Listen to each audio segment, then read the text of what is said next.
On August 9th, the Doctrine Journalist Military Research Center presented the results of its project on the role of civil society in the fight against terrorism in Azerbaijan. Center head Jasur Sumarinli presented the results of the project.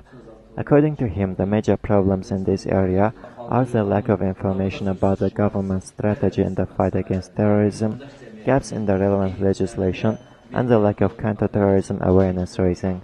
The document cites international best practices on role of civil society in the fight against terrorism. However, it follows that these practices are not applied in Azerbaijan.